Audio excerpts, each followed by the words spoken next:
Welcome to Watchjojo Cooking, and today we're going to be making homemade Pico De Gallo, which is a kind of chunky salsa, very fresh ingredients, very fresh taste, great for dips, as well as great on nachos, which you can see in that video.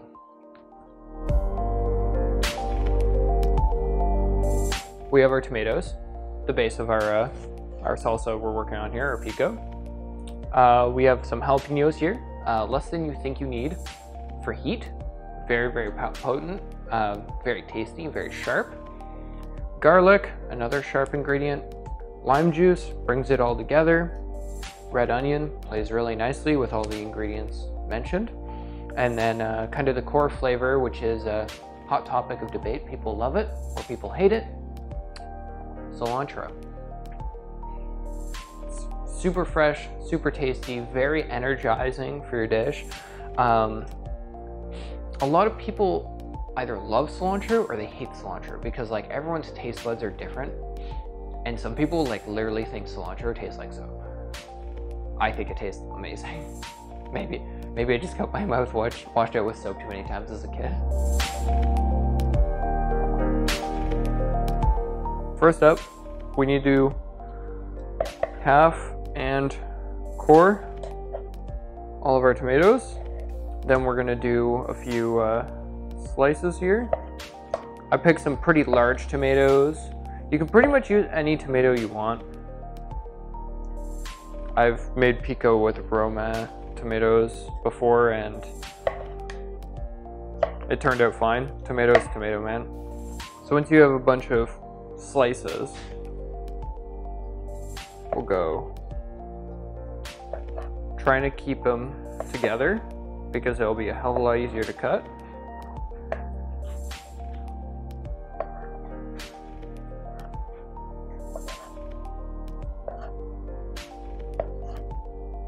This is where a sharp knife comes into play a lot, because even mine's not like as sharp as it should be for this, I think. So here I've actually started breaking it up.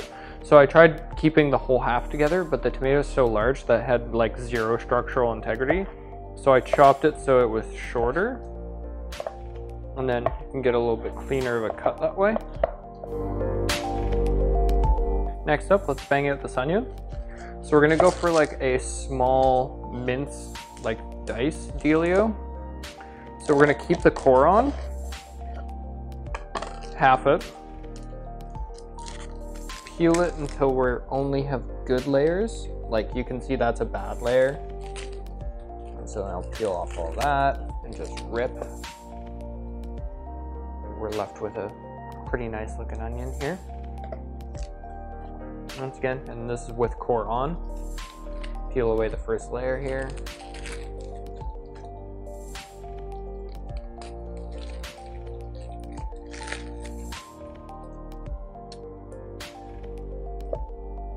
Don't like the way that skin looks, so I'm gonna just excise all of that nonsense. So we're gonna do to mince it is we're gonna slice through.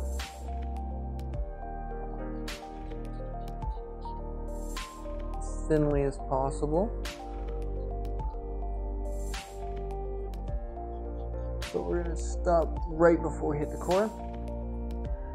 We're gonna do that a couple of times, probably 2 to 3. And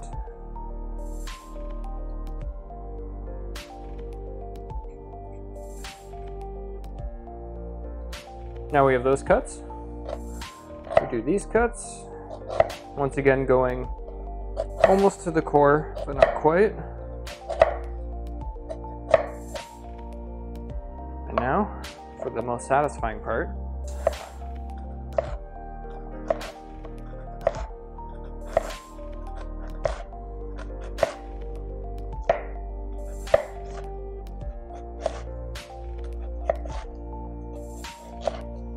This is the part where I want to go as thin as possible. Everything else is pretty tricky to get right, but you can take your time and get really nice cuts.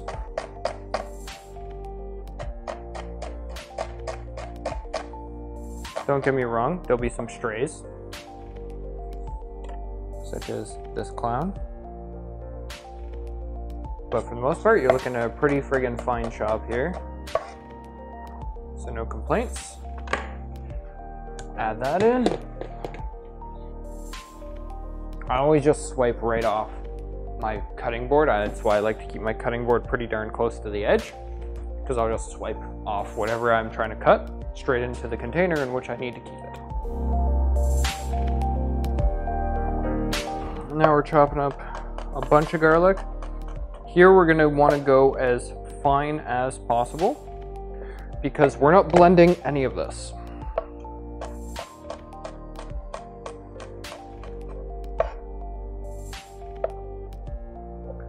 So I'm gonna crush. That one's a big one.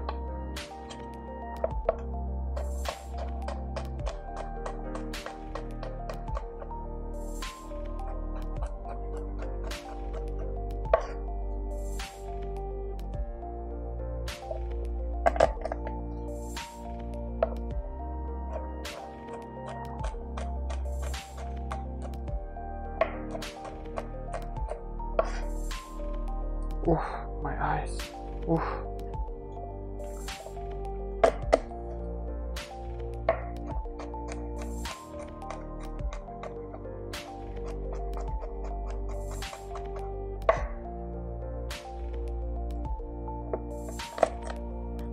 First pass is where you can save your most of your time by just going thin the first time, and then your next couple passes just need to hit those long pieces at the opposite angle.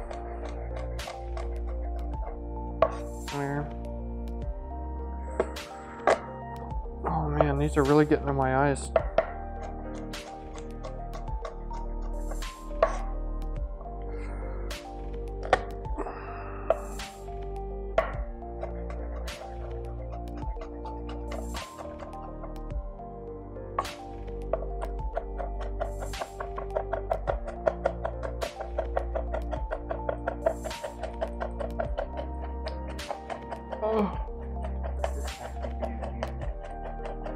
I'm just bouncing back and forth.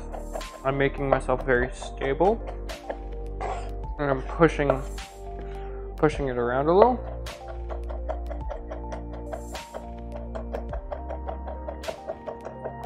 I find it's just easier than like up and down and like just obliterating your knife. Is you just get more hits in this way. And yes, that means you do a really fine job of the inside and less fine of the outside, which is why I'm constantly gonna then move around everything.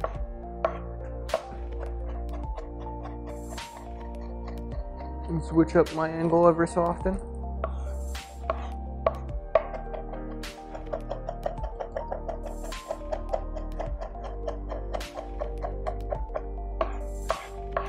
A butt ton of garlic for a butt ton of pico.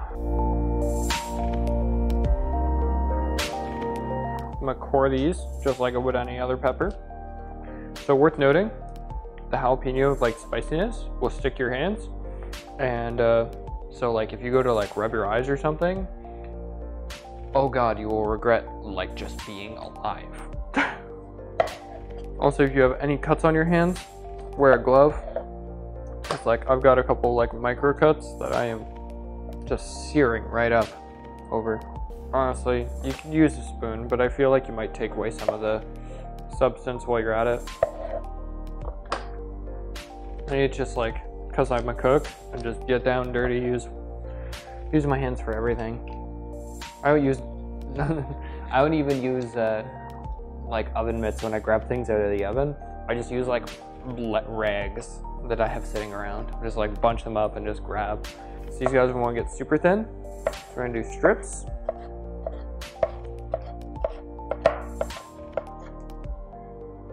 Beautiful jalapeno strips.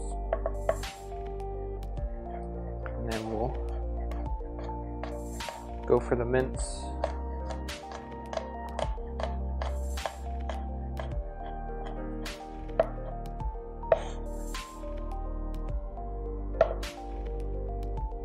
I find the jalapeno adds a great heat and freshness.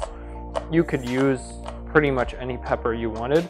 You could like, if you were looking for like still like a peppery taste, but didn't want to use jalapeno, you could just use like green pepper. Like if you wanted that color, if color was your primary concern, because like you could use red, but like your tomatoes are red, and if everything is red, it's boring. Maybe that's just my like kitchen experience talking, but like you can make a $10 meal look like an $18 meal and people will pay it. And your ingredients only cost you like $10 worth of the meal.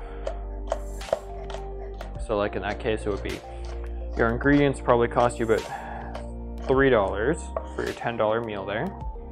But if you make it look really good, you can charge 18. And know what that is? That is good food cost.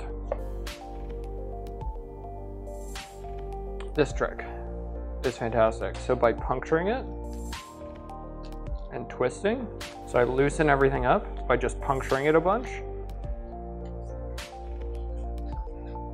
So it's punctured a bunch. Twist and squeeze.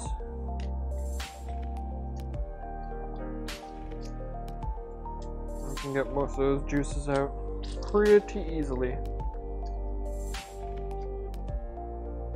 So I've actually made one of these without jalapenos, because the individuals in which I will be feeding this evening, one of them doesn't like spicy, so gotta be thoughtful with your cooking. Boom, there's my biggest batch.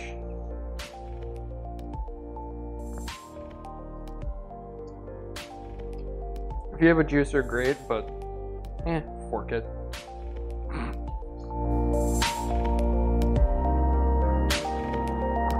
As far as like when you go to buy it, it's like always right beside parsley.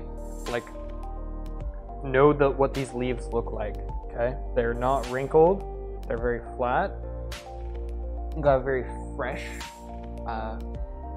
like almost citrusy smell to them.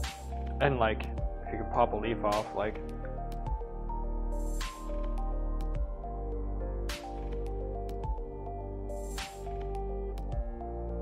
that really fresh, popping, citrusy,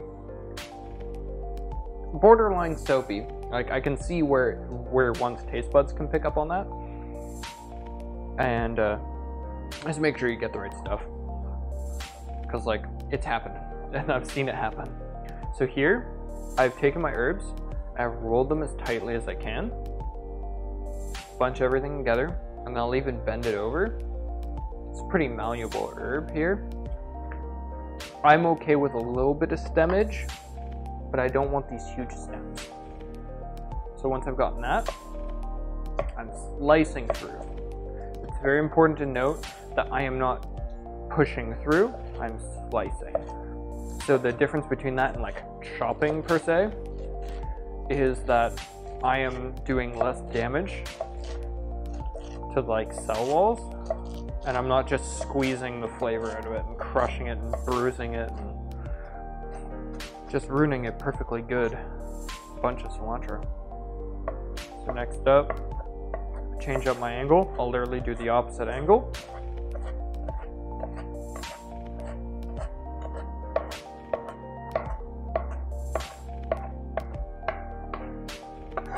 Still all nice and together.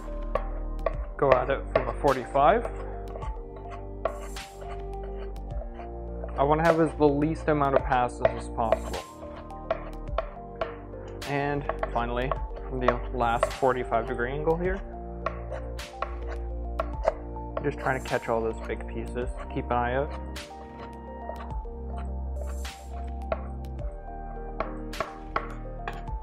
Cool. And of course, if you're making multiple batches like I am, if you have someone who doesn't like cilantro, do them a favor, skip it. Maybe they're not having the full Pico De Gallo experience, but it's better that they'll actually eat their food, right? That's the whole point of cooking. Feed people.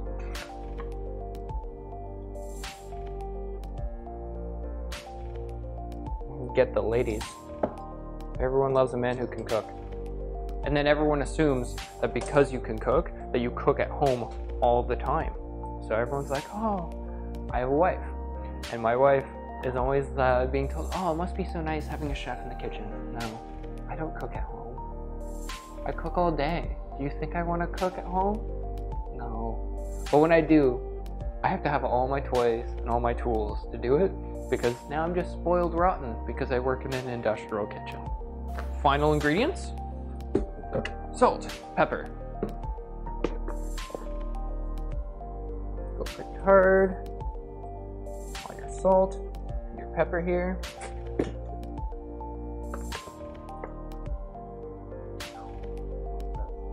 Pepper.